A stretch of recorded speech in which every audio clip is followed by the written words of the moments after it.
All right, slightly more meta question.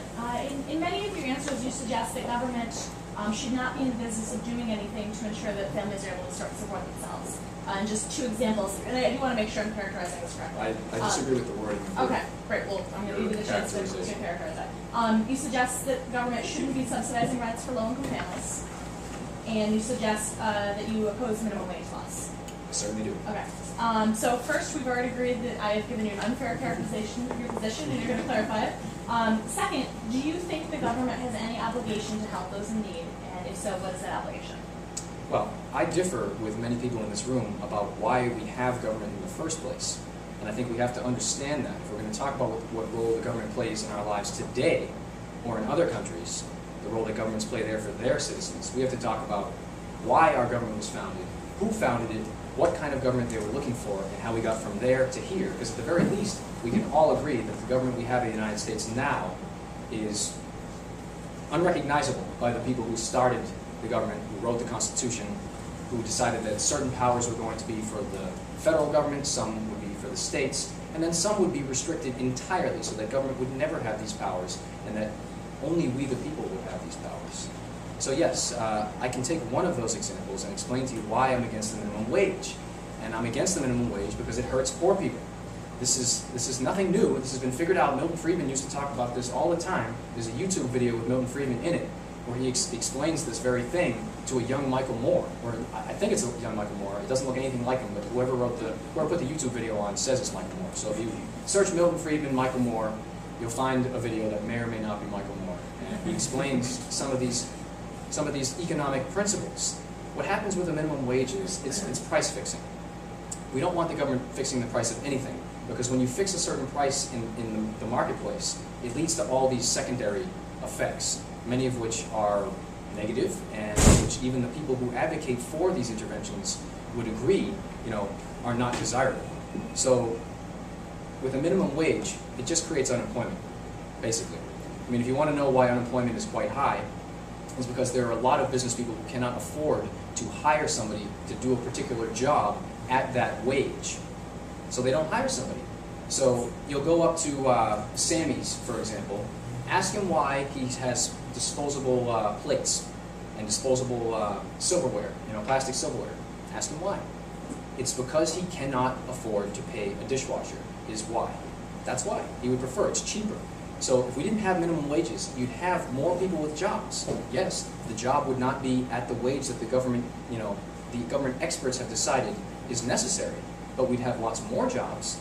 And I think that if the government stopped interfering with other parts of the economy, people would have other things that they could afford at lower wages, like housing, because I've already explained to you that I think that the source of these high prices in housing, the source of the lack of affordable housing has to do with government intervention as opposed to a lack of government intervention.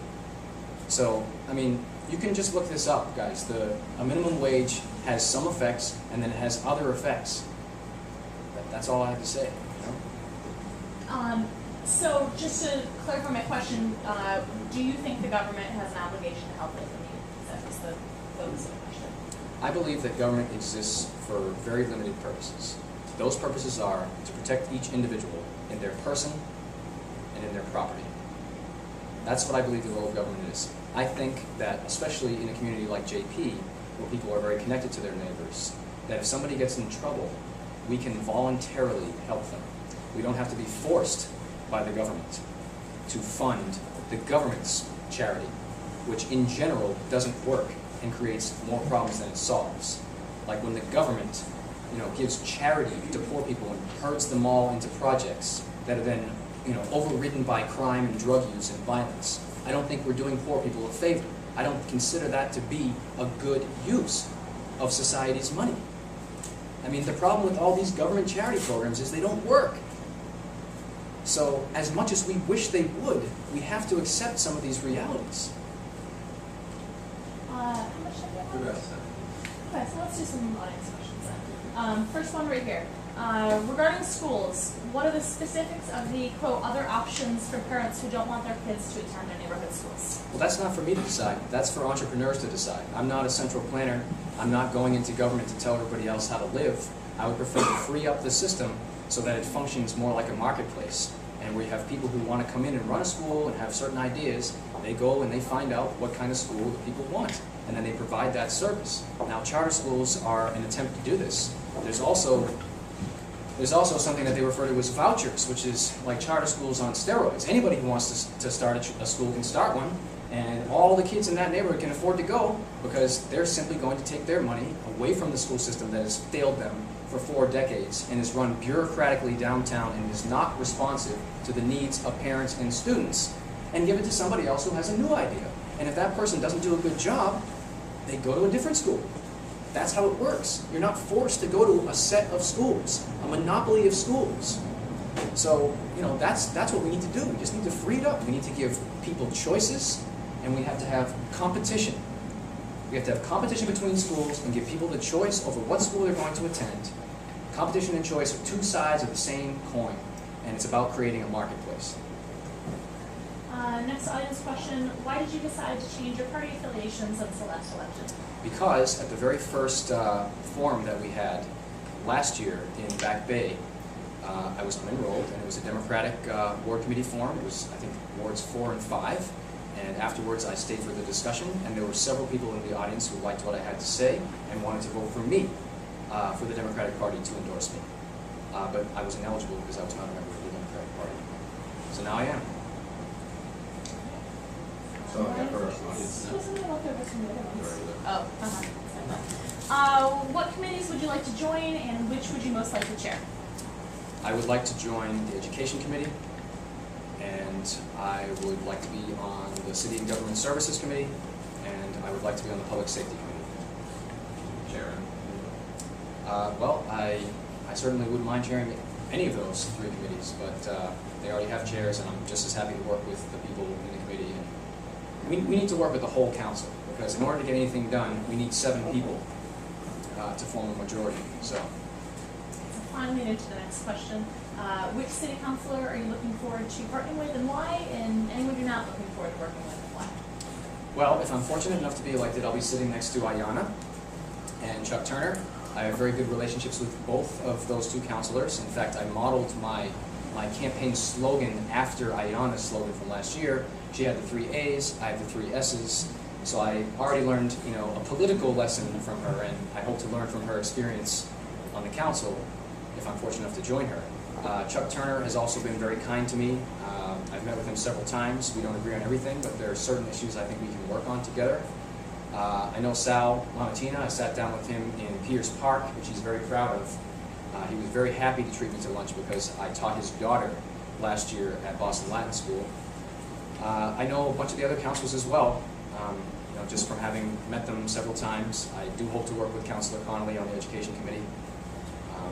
And I do know Steve Murphy from last year's run as well. So I can work with everybody. We will find places where we can agree, and then we'll work together to get things done. Do you feel the city council is large enough to represent Boston? Well, to tell you the truth, I hadn't really thought about that question. I don't want to give you an off-the-top answer until I think it over. But what I would say is, I think the size of the council is not what's preventing us from fixing schools and making our streets safer. Yeah. So this was slightly written for someone else. I don't actually know if you mentioned green spaces in your answer or not. If you did, please elaborate. If not, what would you like to do about green spaces? Well, I'm in favor of... Green spaces. Discuss. I'm in favor of protecting our green spaces. I want green spaces to be used the most effectively. And there's a lot of green space behind my house on Lamartine that is not in constant use. It's not in use by lots of people in the neighborhood. Some people want to use it. They have very specific purposes that they'd like to use it for. And since it's not being used to its full use, sometimes it gets used for unsavory activities. So I think we should give local people control over how the green space is in their backyard. A lot of people live in triple deckers. They don't have much space of their own. So the same way as we could have community gardens, and we do now, and a lot of people are using them now, we could also have sort of like community front yards, where you just have certain areas. I want to provide local control to the people.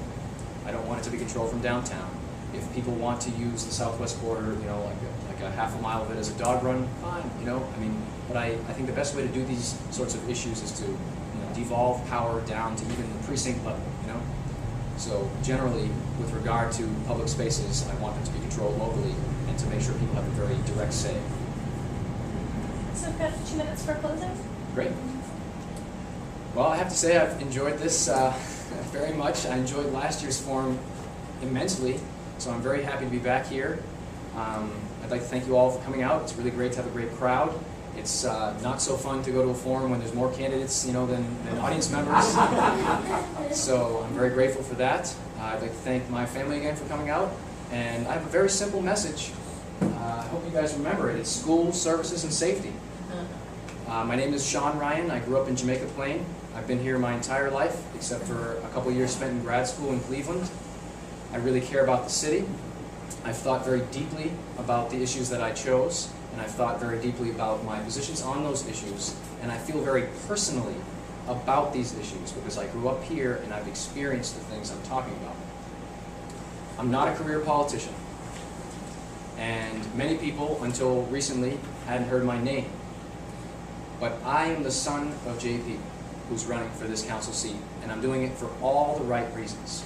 I've put aside a previous career because I feel compelled to go into government to try and make a difference. I don't feel like government is responding to people in many different areas, schools being the foremost of them. We need a more responsive government. We need a government that serves the people, listens to the people, and if it doesn't, allows the people to make changes.